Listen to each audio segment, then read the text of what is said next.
सांगली शहरामध्ये गुंतवणुकीचा विचार करताय? कमर्शियल लोकेशन हवं आहे, स्वतःलाच व्यवसाय करायचा आहे किंवा नामांकित ब्रँड्ससाठी भाडे तत्वावर द्यायचं आहे? मग डोळे झाकून एकच पर्याय, श्री राजलक्ष्मी मॉल. सांगली जिल्ह्यातील नामांकित, अनुभवी व सुप्रसिद्ध श्री राजलक्ष्मी ग्रुप यांचे श्री राजलक्ष्मी मॉल. एकाच छताखाली branded showrooms, restaurant, gym, food court, multiplex theatre, club house, game zone. नुसता मॉलच नाही तर लवकरच सांगलीमधील multi branded entertainment centre. Shri Rajlakshmi mall मध्ये आपली गुंतवणूक करा आणि मिळवा प्रचंड परतावा आणि प्रचंड फायदा. श्री राजलक्ष्मी ग्रुप आता पुण्यामध्ये देखील. अनेक गुंतवणुकींचे पर्याय उपलब्ध.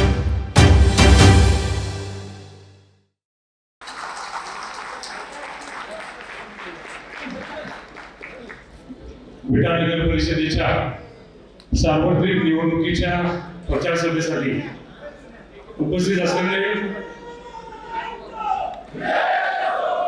ज्यांच्या नेतृत्वावरती पूर्ण महाराष्ट्रभर आज भारतीय जनता पार्टीचे काम चालतं, ते आपल्या सर्वांचे आधारस्तंभ प्रदेशचे अध्यक्ष आदरणीय रवींद्रदादा चव्हाण. खरं दादा, तुमच्या येण्यानं आमच्या या सर्व कार्यकर्त्यांच्या मध्ये फार ऊर्जा या निमित्तानं आलेली आहे.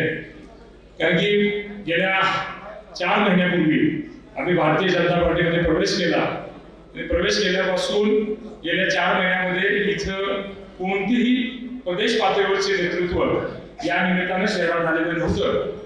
आणि उगीच असे काही नेगेटिव्ह इथं सेट करण्याचा आमचे विरोधक प्रयत्न करत होते की यांचा प्रवेश हा एकदम नाममात्र पद्धतीने झालेला आहे किंवा यांचा प्रवेश हा हे पाठीमागे लागून की पुन्हा यांना कोण घेत नव्हतं आणि मग हे मागे लागून त्या पक्षामध्ये गेलेत वगैरे असं काय सांगण्याचा प्रयत्न इथले काय आमचे विरोधक करत होते. परंतु गेल्या 3-4 महिन्यामध्ये आदरणीय पालकमंत्री चंद्रकांत दादा असतील, आदरणीय तुम्ही दादा स्वतः असताल, आदरणीय मुख्यमंत्री महोदय असतील, यांच्या माध्यमातून अनेक विकास कामाचे असतील, काही इथं येणं जाण्याच्या निमित्तानं असेल, अनेक वेळा इथं अधोरेखित झालं की पक्ष आणि आम्ही आता एकरूप होऊन इथून पुढच्या काळामध्ये भारतीय जनता पार्टीचे काम करतोय. त्यामुळे या प्रचार सभेच्या निमित्तानं तुम्ही येणं आणि आम्हाला इथं बळ देणं हे आमच्यासाठी महत्वाचं होतं. त्याबद्दल मी तुमचं इथं स्वागत करतो. या सांगली जिल्ह्यातील अत्यंत कष्टानं भारतीय जनता पार्टीमध्ये ज्यांनी चांगलं काम केलं आणि मागं पालकमंत्री असताना आम्हा सर्वांना विकास निधी देण्यामध्ये ज्यांनी आग्रहाची भूमिका अदा केली ते आदरणीय सुरेश भाऊ खाडे, आदरणीय आमचे मित्र आणि विधान परिषदेचे सदस्य विक्रम दादा, आदरणीय सम्राट बाबा की ज्यांच्या नेतृत्वाखाली आपण सांगली जिल्ह्यामध्ये भारतीय जनता पार्टीचं अत्यंत चांगल्या पद्धतीचं काम करतोय. या व्यासपीठावरती उपस्थित असलेले आपल्या सर्वांचे नेते आदरणीय सदाशिव पाटील, आदरणीय अशोक भाऊ गायकवाड, आदरणीय दाजी पवार तालुका अध्यक्ष म्हणून इथं आपल्या इथे काम करतात, आदरणीय विलास काळेबाग इथे उपस्थित आहेत, आदरणीय संग्राम माने आणि त्याच्या बरोबरीने दादा या निवडणुकीच्या निमित्त भारतीय जनता पार्टीच्या वतीनं जे आपण नगराध्यक्ष पदाचे उमेदवार ज्यांना आपण उमेदवारी दिल्या ते त्या सौ प्रतिभा आणि चोते या इथं उपस्थित आहेत. त्याच पद्धतीनं आपले जे 26 उमेदवार आहेत ते सगळे आज इथं या व्यासपीठावरती उपस्थित आहेत.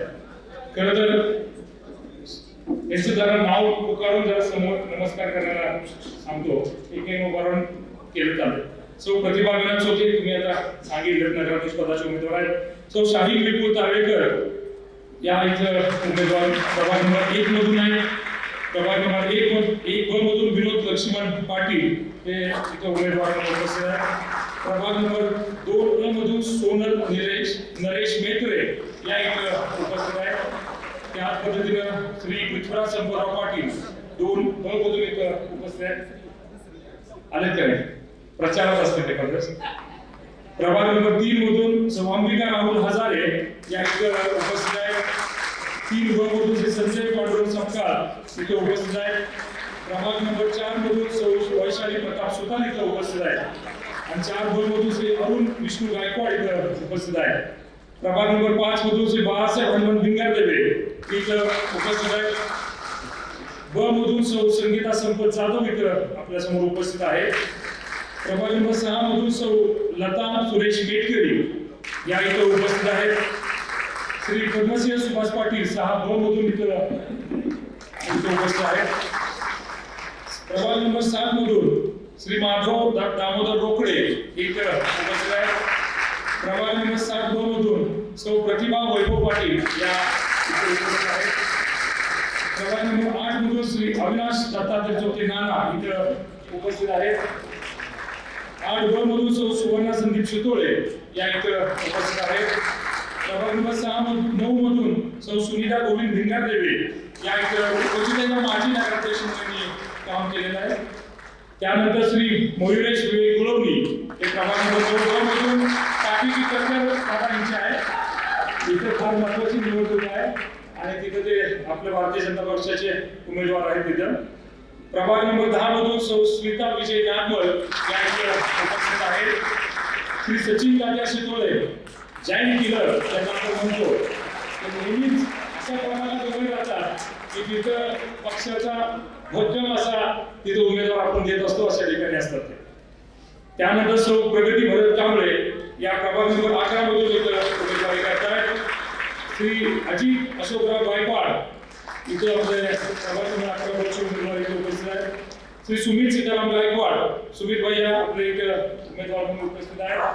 त्याच पद्धतीने शोभा केदारी सूर्यवंशी या इथं उपस्थित आहेत. माझे मित्र आणि आमचं चाणक्य म्हटलं तर वावगं ठरणार नसेल श्री प्रशांत विश्वनाथ कांबळे त्यांच्याबरोबर सौ उमा तानाजी जाधव या उमेदवारी करतात. दादा या सर्वांना तुमच्यासमोर आणण्याचे माझे एवढेच उद्देश होता की या निमित्तानं परिपूर्ण पॅनेल आपण इथं देण्याचा प्रयत्न केला. या पॅनेलमध्ये 2 माजी नगराध्यक्षा इथं आहेत. त्याच पद्धतीने अनेक 6-7 जण आहेत की जे माजी नगरसेवक म्हणून या विटा शहरामध्ये अनेक वर्ष त्यांनी इथे काम केलेलं आहे. काही नवीन असे काही चेहरे या निमित्तानं आपण द्यायचा प्रयत्न केलेला आहे. पण तो नवीन चेहरा देत असताना सुद्धा त्याच्या कुटुंबाचा या समाजाप्रती काही ना काहीतरी देणं लागतं. ह्या हिशोबाने काम करणारी सगळी मंडळी आपण देतो. लोकांमध्ये राहून लोकसेवा करण्यामध्ये नेहमी आग्रहाचा नसणारी अग्रक्रमानं त्या परिसरात काम करणारी अशी सगळे चेहरे या आपल्या पॅनलमध्ये आहेत. हे पॅनल बनवत असताना दादा अनेक अडचणी आम्हाला या निमित्तानं आल्या. पण आदरणीय सुरेश भाऊ असतील, आदरणीय सम्राट बाबा असतील आणि आपल्या तुमच्या सर्वांच्या सहकार्याने अत्यंत चांगलं आणि व्यवस्थित पॅनल आपण या निमित्तानं लोकांसमोर देऊ शकलो. दादा या शहराचं वैशिष्ट्य आहे की या शहराला देशामध्ये स्वच्छ सर्वेक्षण मध्ये प्रथम क्रमांक मिळाला. या शहर हे बरामुक्त शहर आहे. हे शहर झोपडपट्टी मुक्त शहर आहे. हे शहर या शहरामध्ये उद्यमशीलता आहे. या शहरामध्ये शांतता सुव्यवस्था जाणते. या शहरामध्ये जातीय सलोख आहे. या शहराचं अनेक प्रकारचं वैशिष्ट्य आहे. या शहराच्या परिसरातील लोक देशाच्या कानाकोपऱ्यामध्ये या दवाई व्यवसाय निमित्तानं पोहोचलेले आहे.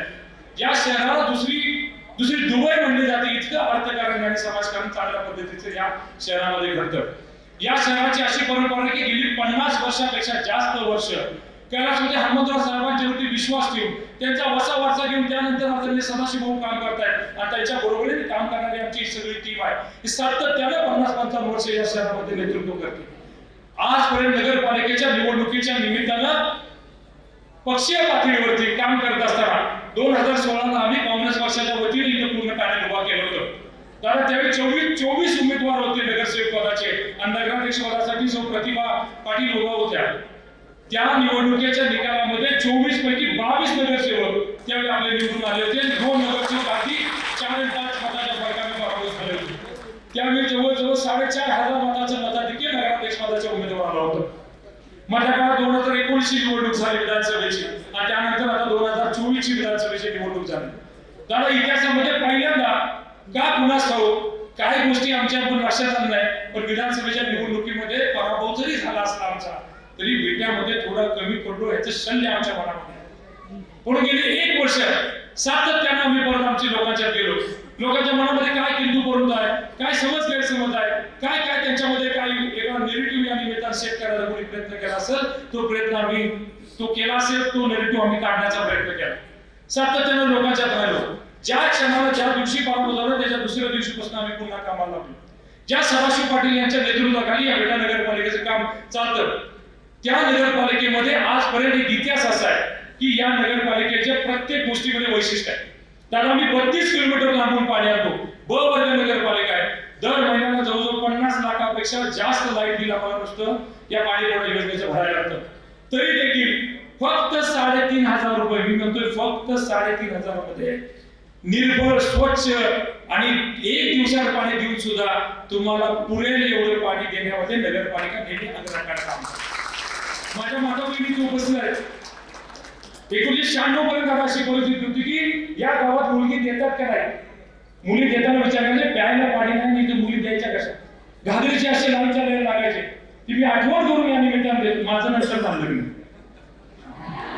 माझं 2006 झालं सगळं व्यवस्थित झालं त्यामुळे दिलं ते त्यांच्या गावावरूनच पाणी येतं कृष्णेचं. आम्ही सेट करून घेतो. तिथली मुलगी गेली म्हणजे उद्या अडचण नको ना, पाणी अडवायचं काम नाही. तर त्यावेळी 96 ला ज्यावेळी पाणी आलं त्यावेळी दादा ते पाणी भारतीय जनता पार्टीचं युतीचं सरकार होतं त्या काळामध्ये इथं पाणी त्याची जाण आम्ही ठेवतोय. त्याची जाण आम्ही ठेवतोय. आम्ही पण संधी दादा बघत होतो कधी तर आम्हाला भारतीय जनता पार्टी जाता येईल, कधी तर भारतीय जनता पार्टीचं चिन्ह घेता येईल आणि कधी तर पूर्ण नगरपालिका भारतीय जनता पार्टीची निवडून आणता येईल आणि त्या दिवशी आम्हाला चिपकवता येईल.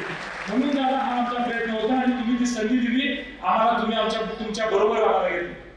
दादा आम्ही प्रवेश करताना कुठली अडचण नव्हती. आम्हाला काय बाकीचं अपेक्षित नव्हतं. एकच अपेक्षित होतं की या विद्याचा विकासाची जी गंगा आहे, विद्याचा विकासाचा वेग आहे आणि जे सातत्य आहे ते राखण्यामध्ये तुमची आम्हाला मदत अपेक्षित होती आणि ते तुम्ही देण्याचा शब्द दिला. त्यामुळे आम्ही तुमच्या बरोबर काम करतो.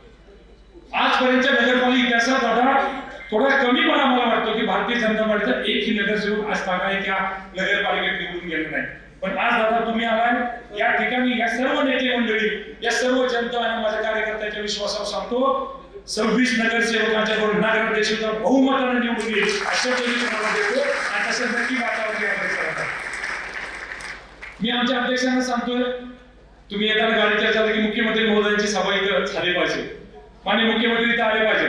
पण मी माझ्या कार्यकर्त्यांना सांगतो, दादांच्या समोर सांगतो, दादा ज्यावेळी आम्ही नगराध्यक्ष आणि सगळे नगरसेवक निवडून आलो त्यावेळी मात्र मुख्यमंत्री सभा तुम्ही आम्हाला द्यायची. ही सरकारची सभा असेल की तुम्ही दोघांना आणि दोघांना विनंती होतं हे करायला लागेल. उगाच असं प्रयत्न असं सगळी चर्चा होते सारखी. आता काल सुद्धा उपमुख्यमंत्री शिंदे साहेब इकडे आले, उशिरा आले, त्यांनी सभा दिली. ते सांगून गेले की नगर विकास खाता आहे माझ्याकडे आहे, मी ते सगळं देतो करतो. याच्यावरती खरंच दादा तुम्ही या सगळ्या गोष्टी पुढे सांगितल्या पाहिजे अशी आमची इच्छा आहे. उगाच अनाहूत भीती, एक अनाहूत वेगळं वातावरण तयार प्रयत्न करताय. ते सांगताय जरी तुम्ही यांना निवडून दिलं तर निधी असेल, विकास काम असेल, भविष्यात राजकारण समाजकारण असेल, विट्याची घोडदौड असेल, याच्यामध्ये आमच्याशिवाय काय चालणार नाही असा नॅरेटिव्ह सेट करायचा प्रयत्न करा. राजकारणामध्ये राजकारणापोटी होत जातं. कधी वैयक्तिक पातळीवरती टीका टिप्पणी करायची असते. एक मनाचा मोठेपणा असतो.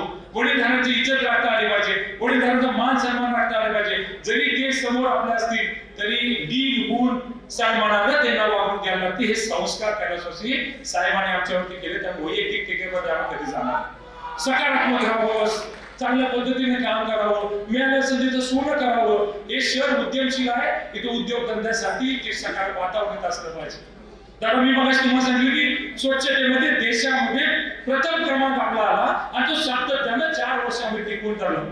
या माझ्या माता भगिनींना आम्ही विनंती केली ज्यावेळी स्वच्छ सर्वेक्षण होतं, मोदी साहेबांनी देशामध्ये स्वच्छ सर्वेक्षण चालू केले. त्या तत्कालीन मुख्यमंत्री देवेंद्र भाऊंनी 14 ते 19 प्रचंड या स्वच्छ सर्वेक्षण मध्ये काम केलं. आम्ही आव्हान केलं आणि बघत दादा 4 वर्षामध्ये माझ्या माता भगिनी, युवक असतील, ज्येष्ठ नागरिक असतील, अगदी छोट्या मुलापासून सगळ्यांनी या स्वच्छतेत भाग घेतला.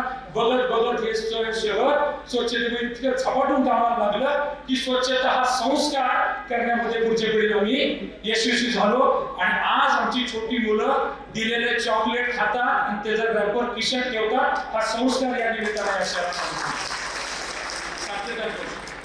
कारण आपल्याला माहित आहे तुम्ही राजकारण करता, फार मोठ्या स्वरूपात तुमचं राजकारणाचं काम. आज तुम्ही महाराष्ट्रभर फिरताय. दादा एक निवडणुकीनंतर दुसऱ्या निवडणुकीत निवडून येताना कितीतरी प्रकारचे आपल्याला कष्ट पडतं, पण हे माय बाप जनता माझी विट्याची आज 55 वर्ष 11 निवडणुका सलग आपल्याबरोबर राहतात. हे फक्त एक बाजू होत नाही, एवढा प्रामाणिकपणा, आत्मीयता, आपुलकी आणि विश्वास आपल्यामध्ये आलं सुद्धा कमी पडलं नाही. माझे वडील नेहमी सांगतात, या विटेकरांसाठी माझ्या कातडीच्या चपला बनवून त्याच्या पायात दिला तरी ते गुण फिरणार नाही. ते हात जपले अजिबात. माझी इथे कुठली माता भगिनी ज्यावेळी या शहरामध्ये फिरत असते, कुठे इथे तिथं जात असते, तिला एक संरक्षणाचं कवच असतं. तिला माहित असतं इथे कोण तर आहे की ज्याची माझ्यावरती संरक्षणाचं कवच आहे. तो जपेल, मला त्रास होणार नाही, माझ्याकडून वाईट नजरेने बघणार नाही. दादा आजपर्यंत प्रत्येक वेळी वाईटाचं दमन करण्यामध्ये आम्ही नेहमी अग्रेसर आहे. वाईटाचं दमन, त्यामुळे या शहरात खून करावा नाही, ना जातीय दंगल नाही, हिंदू मुस्लिम कधी झाला नाही, दलित सवर्ण कधी झालं नाही. काय जे होईल ते इथल्या इथं संपवावं, आपल्या आपलं मिटवावं, आपलं बाहेर मांडू नये, ही भूमिका ठेवून आम्ही सगळेजण काम करतो. ही भूमिका ठेवतो. तेव्हा आज जरी आपण भारतीय जनता पार्टीच्या वतीने इथे निवडणूक लढवत असताना अनेक लोकांनी आमच्या मुस्लिम बांधवांच्या मध्ये, आमच्या मुस्लिम भगिनीमध्ये एक वेगळं कायदा सांगण्याचा प्रयत्न केला आहे. पण मी इथे ठामपणे सांगतो, भारतीय जनता पार्टी ही एक जातीवादी पक्ष आहे. या पक्षामध्ये सुद्धा मुस्लिम समाजातील अनेक कार्यकर्ते अगदी फ्रंट लाईनला येऊन काम करतात. मी तुम्हाला या निमित्तानं शब्द देतो की भारतीय जनता पार्टीच्या वतीने असं कधी होणार नाही की आपल्या कुठल्या तर समाज बांधव किंवा कुठल्या विषयामध्ये माझ्या मुस्लिम समाजाला कुठं बाजूला सरले, असं कधी होणार नाही. प्रत्येक वेळी आपल्याकडे नेहमी एक मुस्लिम कॅन्डिडेट देण्याचा आपण प्रयत्न करत होतो. पण ह्यावेळी असं झालं, आमच्या फिरोज भाईने ऐत्या वेळी काय घरगुती अडचणीमुळे नकार दिला. नाहीतर फिरोज भैया प्रभाग नंबर 8 मध्ये त्यांना ओबीसी पुरुष म्हणून उमेदवारी आपण दिली होती. पण काय टेक्निकल अडचणीमुळे आणि त्याच्या घरगुती काय अडचणीमुळे ती उमेदवारी आपल्याला थांबवावी लागली. परंतु आम्ही शब्द देतो की मुस्लिम समाजाला येत्या ह्या काउन्सिल मध्ये पहिल्या टर्म मध्ये, पहिल्या वर्षी आपण स्वीकृत मध्ये सदस्य म्हणून सदस्य आपण त्याला संधी देणार शब्द द्यायला. अनेक छोटे मोठे समाजाला आपण सामावून घेतो. यावेळी जे काउन्सिल असेल त्याच्यामध्ये जे स्वीकृत नगरसेवक 3 असतील, त्या 3 मध्ये आपण दरवेळी चांगल्या इतर समाजाच्या, ज्यांना समाज छोटा आहे पण आपल्या बरोबर कायम राहतोय, अशांना प्रतिनिधित्व मिळत नाही, अशाच लोकांना आपण संधी द्यायचा शब्द या निमित्तानं आपण देतोय. म्हणजे सर्वांना बरोबर घेणं, सर्वांना सामावून घेणं, सगळ्यांसाठी सगळ्या प्रकारच्या आपण गोष्टी करायचा प्रयत्न करतो. या शहराचा विकासाचा वेग प्रचंड आहे. जिल्ह्यामध्ये दादा विकासाच्या बाबतीमध्ये सगळ्यात विकसनशील किंवा प्रगती पथावरचं शहर म्हणून शहराकडे बघितलं जातं. बघत 70,000 लोकसंख्या आणि 47,000 मतदान या शहराचं आहे. बघत हे शहर आता फार मोठ्या स्वरूपात वाढत आहे. 2 हायवे इथून जात आहेत, मोठ्या प्रमाणात विकसन होणार आहे. कालच आदरणीय पालकमंत्री चंद्रकांत दादा इथे आले होते. इथे दादा हायवेच्या संदर्भात काय प्रश्न आहे, आम्हाला इथे रिंग रोडची गरज आहे. ही हायवे 2 जात असल्यामुळे शहरामध्ये रुंदीकरणामध्ये काही प्रॉपर्टी बाधित होणार आहे. त्यातल्या जो आमचा कमर्शियल एरिया आहे तो जास्त प्रमाणात बाधित होतोय. तो प्रश्न आपल्याला दादा सोडवायचा आहे. माननीय गडकरी साहेबांच्याकडे आम्ही विनंती केलेली आहे, आपण सुद्धा याच्यामध्ये थोडंसं आम्हाला सहकार्य करावं आणि आम्हाला जर तो हायवे जसा आहे तसा जावा, ज्याच्यामध्ये रुंदीकरणामध्ये नुकसान आमच्या लोकांचं होऊ नये आणि या शहराला लवकर रिंग रोड जर आपण मंजूर केला तर शहराची विकासाची गती आणखी मोठ्या प्रमाणात वाढेल. पाणी पुरवठा योजना मंजूर आहे दादा, पण त्याला वेग नाही आहे. गेल्या अख्ख्या 1 वर्ष सव्वा वर्षामध्ये फक्त 12-14 कोटीचं काम झालंय. योजना 87-88 कोटीची. लवकर ती योजनेला पैसे आले पाहिजे आणि ती योजना प्रगतीमध्ये आली पाहिजे. या शहरामध्ये भुयारी गटर योजनेचा एक दादा प्रश्न फार मोठा आहे.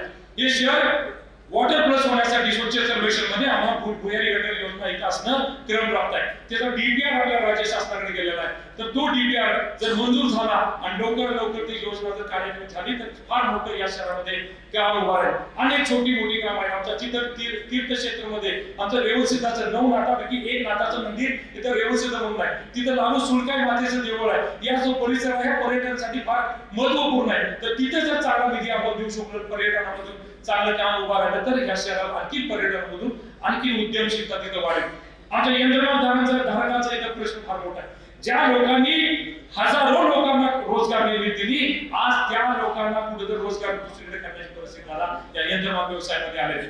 आपल्याला विनंती आहे, आपलं सरकार आहे, केंद्रामध्ये आपलं सरकार आहे, राज्यामध्ये आपलं सरकार आहे, आपण ह्या प्रश्नाला सुद्धा कुठेतरी आपण भविष्य काळामध्ये काय न्याय देऊ शकलो तर चांगल्या पद्धतीचं हे इथं आपण ह्या लोकांना मदत करू शकतो. पोल्ट्री व्यवसायामध्ये आमचे शेअर मोठा आहे. आज लाखो अंडी मुंबईला रोजच्या रोज पाठवणारे आमचे पोल्ट्री धारक आहेत. त्यांचे काय प्रश्न आहेत त्याला आपल्याला न्याय द्यावा लागणार आहे. एमआयडीसीचा प्रश्न आहे. उद्योग नगरी आपली झाली पाहिजे, उद्योग व्यवसाय धंदे इथे आले पाहिजेत. या दृष्टिकोनातून आपल्याला दादा काम करायचं आणि मला खात्री आहे पुढे या केंद्र शासनाची जवळजवळ 3.5-4 वर्ष अजून शिल्लक आहे. केंद्रात आदरणीय पंतप्रधान नरेंद्र मोदी साहेबांचं सरकार आहे, इथे खाली देवेंद्र भाऊंचं सरकार आहे. याची अजून 4 वर्ष बाकी आहे. तुम्ही फक्त आम्हाला शक्ती देत राहा, तुम्ही पाठबळ देत राहा. आम्ही जे चांगली कामं जी लोकाभिमुख असेल ज्यावेळी तुमच्याकडे घेऊन येऊ त्यावेळी फक्त त्या कामाला न्याय देण्याचा प्रयत्न करा. भारतीय जनता पार्टीसाठी भविष्य काळामध्ये हा विधानसभा मतदारसंघ असेल नाही नगरपालिका असेल ही बाले किल्ला करून राहील हा शब्द या तुम्ही जो उमेदवार द्याल तो कोणी असेल त्याला निवडून आणण्यामध्ये आम्ही सगळेजण तिथं रात्रीचा दिवस करू. आणि ज्या पद्धतीने तुम्ही करता ना ए कॅटेगरी, A+ कॅटेगरी अशा तुमच्या कॅटेगरी असतात ना सम्राट बाबा सांगतात. समजून ए कॅटेगरी आहे, A+ कॅटेगरी आहे. भविष्यात हा मतदारसंघ A+ भाजपचा असेल हा मित्र माझा तुमच्या सगळ्यांसाठी शब्द देतो. माझं काय झालं पेक्षा इथून पुढे काय करायचा हा विषय महत्वाचा आहे. अनेक लोक आम्हाला म्हणतात पक्ष बदलतात. हो बदलतो, यांच्यासाठी बदलतो, इथल्या नागरिकांसाठी बदलतो, इथल्या जनतेसाठी बदलतो. हो बदलतो. पण दादा आता माझी आई इथे उपस्थित आहे. ज्यावेळी पक्ष बदलायचा म्हणजे माझा प्रवेश होता त्यावेळी संध्याकाळी सकाळी प्रवेशाचा कार्यक्रम होता. संध्याकाळी जाताना मी तिला नमस्कार केला. मला म्हणली माझ्या मनातल्या पक्षात तू चाल.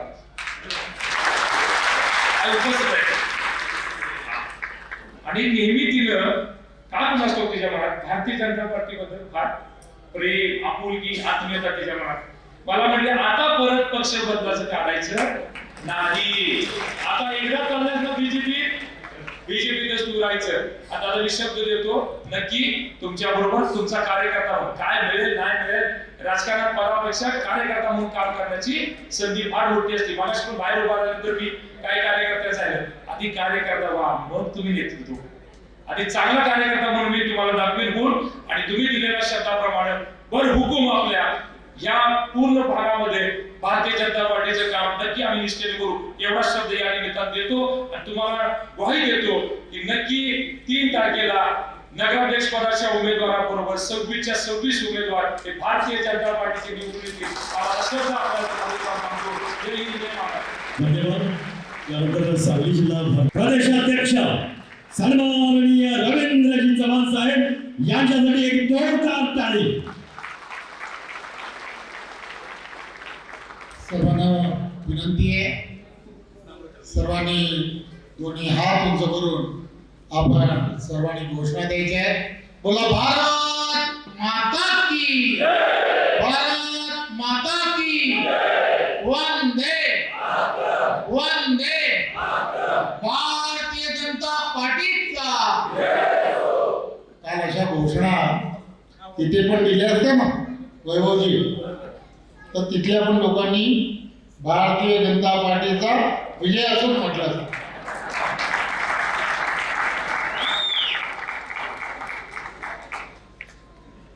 आजच्या या विटा या नगर परिषदेच्या निवडणुकीच्या प्रचाराच्या निमित्ताने उपस्थित सर्व व्यासपीठावरील मान्यवर यामध्ये आमचे सर्वांचे नेते आदरणीय सुरेशभाऊ खाडेजी, आदरणीय या जिल्ह्याचे भारतीय जनता पार्टीचे अध्यक्ष सम्राटराव महाडी, आमदार विक्रांत दादा, आदरणीय सर्व वैभवजी, आदरणीय सर्व व सदाभाऊजी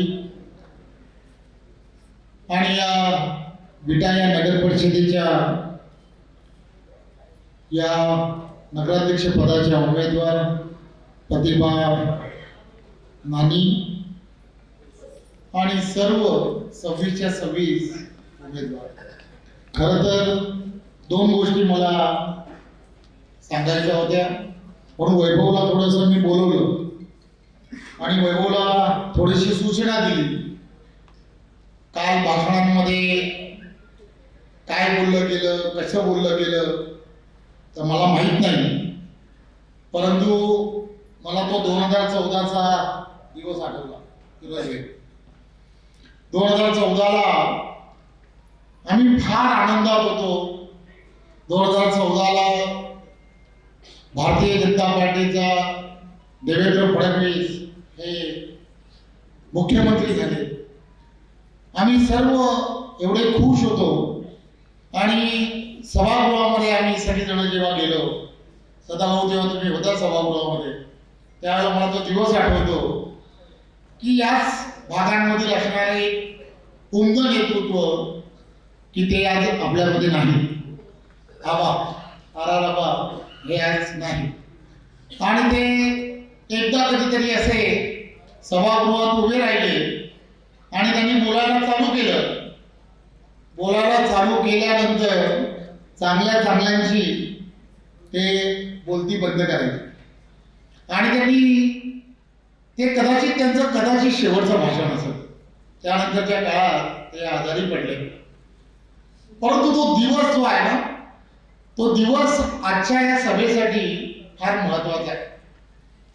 त्यांनी असं म्हटलं की मी काँग्रेस राष्ट्रवादी या आघाडीमध्ये बरेच वर्ष बरेच मोठमोठी पदं ही भूषवली, परंतु ही पदं भूषवली आणि मी फार प्रयत्न केला की नंबर 1 होण्याचा, परंतु मी काही नंबर 1 होऊ शकलो नाही. मी नंबर 2च नाही, असं त्यांनी ते म्हटलं. हे भाषण जरा पूर्ण बघण्यासारखं आहे, ऐकण्यासारखं आहे. त्यांनी असं म्हटलं, सभागृहात असं म्हटलं की बाबारो, तुम्हाला म्हणून सांगतो की नंबर 1 हा नंबर 1च असतो. नंबर 2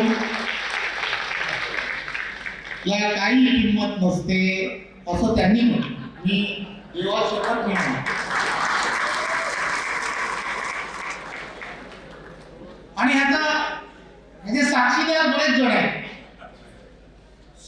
व्हिडिओ तर एवढा व्हायरल होतो ना, तो आजही व्हिडिओ एवढा व्हायरल होतो. म्हणजे आवाज शेवटचं भाषण म्हणून व्हायरल होतो. परंतु मला आठवलं की मला येता येता वैभव मला वारंवार तेच सांगतो की बाबा हे असं झालंय तसं झालंय. मी त्यांना म्हटलं आता बाजूला घेऊन, बाबा सदाभाऊ पण तेच म्हणतायत, आबांवरती तर विश्वास ठेवा. विटाकरांना ठेवाल का नाही? हो नक्की, हो तर हो म्हणा. बरोबर आहे की नाही? आणि सगळेच ठेवतील. त्यामुळे एकच गोष्ट लक्षात घ्या, जो भी कुछ है देवा भाऊ ही है. आप अपने लोगों को यही बताओ, ये देवा भाऊ है ना, सबका भाऊ है. सगळ्या बहिणींचा पण भाऊ आणि सगळ्यांचा भाऊ. कसं असतं राजकारणामध्ये, असं म्हटलं जातं की काय करावं आणि कोणासाठी करावं, असं जेव्हा म्हटलं जातं तेव्हा देशाचे पंतप्रधान नरेंद्र मोदीजींनी एक मंत्र सांगितला. हा मंत्र काय? भारतीय जनता पार्टी नेहमी त्या मंत्राच्या दिशेने चालते. त्यांनी असं म्हटलं की सबका साथ आणि सबका विकास. पत्रकार बंधूंनो, जे भाऊ सांगताय, सुरेश भाऊ भारतीय जनता पार्टीचे पालकमंत्री होते, परंतु ही नगरपालिका जी आहे ही काही भारतीय जनता पार्टीची नव्हती. परंतु तरी सुद्धा देवेंद्र फडणवीस, नरेंद्र मोदीजी जे मंत्र सांगितला, सबका साथ सबका विकास, त्या मंत्राप्रमाणे या नगरपालिकेला पैसे कोणी दिले तर ते फक्त भारतीय जनता पार्टीच्या विचारधारेने. ही विचारधारा काय सांगते? ही विचारधारा काय सांगते? गेली अनेक वर्ष धोनापासून सुरू झालेली हा प्रवास आहे. हा धोनापासून सुरू झालेला हा प्रवास एवढा मोठा का झाला? लोकांचा विश्वास का बसला? त्याचं कारण काय? तर अटलजींसारखं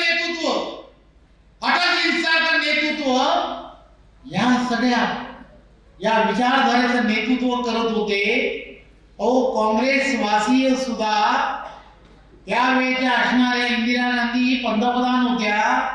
त्या पंतप्रधानांचा सुद्धा परदेशामध्ये विनोमध्ये जाऊन जर कोणाला भाषण करायचं असेल, देशाची बाजू मांडायची असेल तर कोण मांडू शकतं? तर ते अटलजीच मांडू शकतात.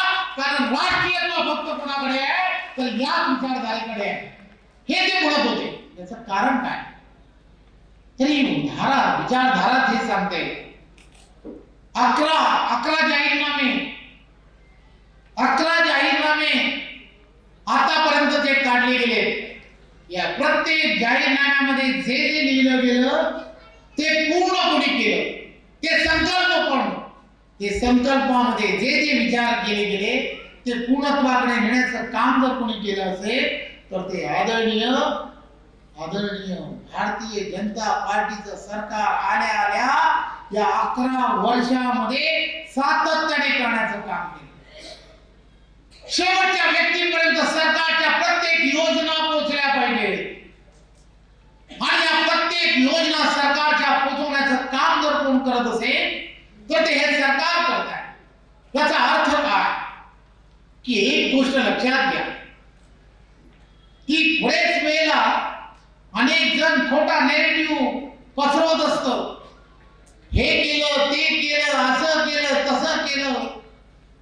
लक्षात घ्या की तुम्ही आणि आम्ही सर्वांनी एक गोष्ट काय लक्षात घेतली पाहिजे की देशाचे पंतप्रधान नरेंद्र मोदीजी हे पंतप्रधान झाल्या त्यांनी काय विशेष केलं असेल तर त्यांनी अनेक वर्ष काँग्रेस सांगत होतं की देशातली गरिबी आम्ही हटवू.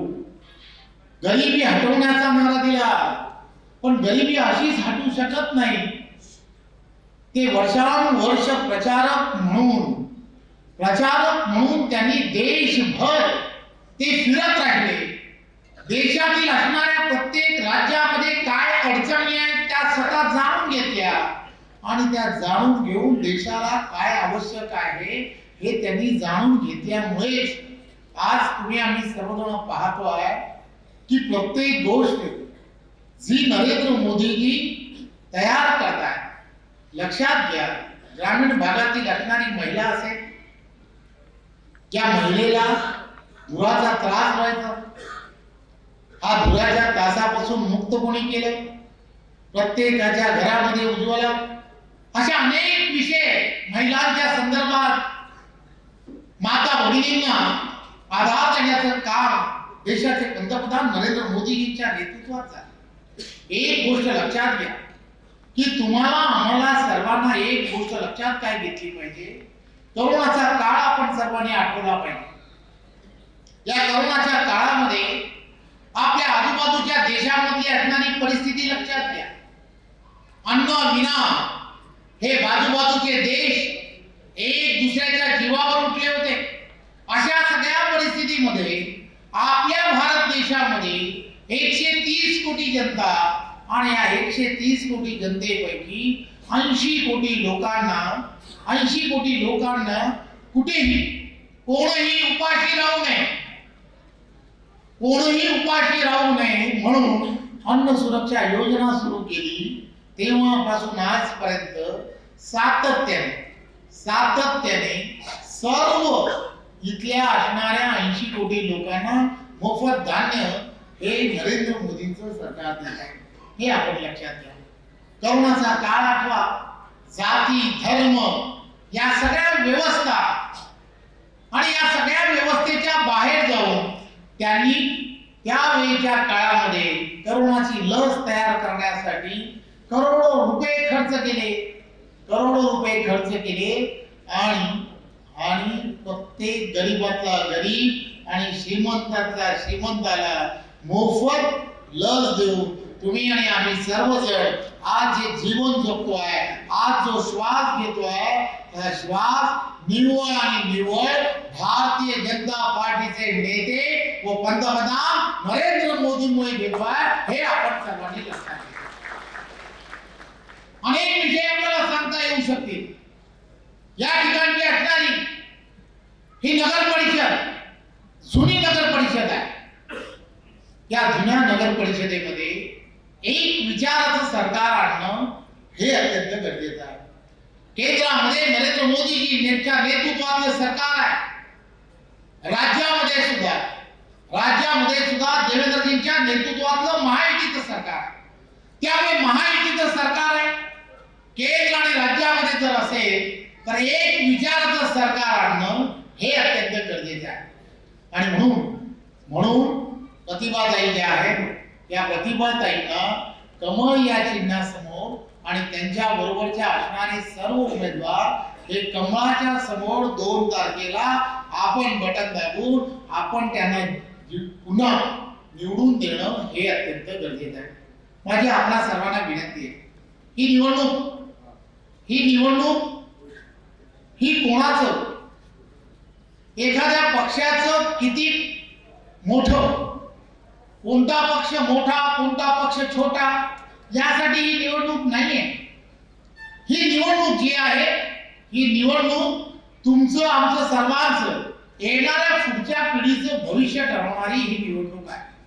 त्यामुळे आपल्याला आपल्या पुढच्या पिढीचं भविष्य हे उज्ज्वल जर ठरवायचं असेल, त्यांच्या जीवनामध्ये आपल्याला त्यांना आवश्यक असणारी, जसं म्हटलं गेलं, पाण्याची असणारी योजना पूर्ण करायची आहे.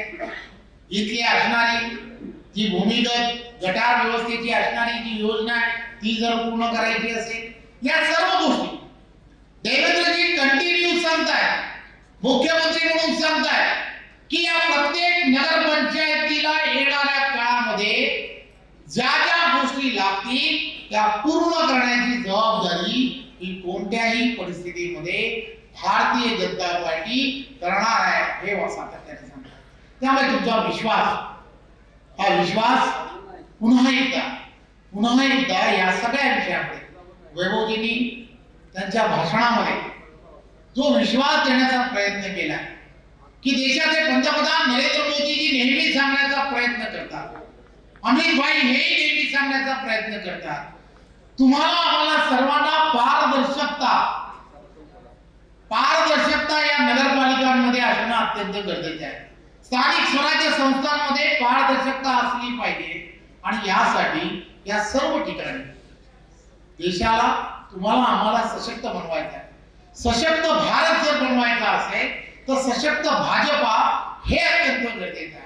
आणि या स्थानिक स्वराज्य संस्थांमध्ये भाजपा येणं हे अत्यंत गरजेचं आहे आणि हे तुम्ही घडवू शकता. विटा आणि विट्यातील असणारे तुम्ही इथे असणारे प्रत्येक जण अतिशय सुज्ञ आहात. तुम्हाला प्रत्येक गोष्ट कळते. पुढच्या पावलं जी ज्याला म्हणतात, भविष्याची पावलं समजणारी अशी आपण सर्व मंडळी आहात, हुशार आहात. इथे व्यवसायिकही मोठ्या प्रमाणात आहेत. आपल्याला सर्वांना हे कळतं की आज देश ज्या दिशेने चाललाय हा देशाचे पंतप्रधान नरेंद्र मोदींच्या नेतृत्वात चाललाय. जीडीपी कालच डिक्लेअर झालाय. जीडीपी हा 8.2 हा जगात एवढा मोठा जीडीपी किंवा होण्याचं कारण काय तर देशाचं नेतृत्व आदरणीय पंतप्रधान नरेंद्र मोदीजी करतायत आणि यामध्ये सर्वात मोठं योगदान जर कोणाचं असेल तर ते महाराष्ट्राचं आहे हे आपण सर्वांनी लक्षात घेतलं पाहिजे. देवेंद्रजींच्या नेतृत्वात हे सगळं बदलत आहे आणि या बदललेल्या परिस्थितीमध्ये तुम्हाला पूर्ण ताकदीने ही नगरपालिका हे नगर परिषद ही भारतीय जनता पार्टीची ठेवणं हे अत्यंत गरजेचं आहे. पूर्ण विश्वासाने आम्ही सर्वजण मी आपणा सर्वांना विनंती यासाठी करायला आलो आहे की तुमचं मत ज्यावेळेला कमळासमोर तुम्ही बटन दाबणार आहात त्यावेळेला तुमचं मत हे नरेंद्र मोदींना मिळणार हे आपण सर्वांनी लक्षात घ्या. तुमचं मत कमळासमोर बटन दाबून ज्यावेळेला तुम्ही करणार त्यावेळेला ते देवा भाऊंना जाणार आहे हे आपण सर्वांनी लक्षात घ्या. तुमचं मत ज्यावेळेला कमळासमोर ज्यावेळेला तुम्ही दाबणार आहात त्यावेळेला प्रतिभाताईंना आणि त्या 26 उमेदवारांना जेव्हा तुम्ही देणार आहात त्यावेळेला खऱ्या अर्थाने तुमचं स्वप्न हे साकार होणार हे आपण सर्वांनी लक्षात घ्या.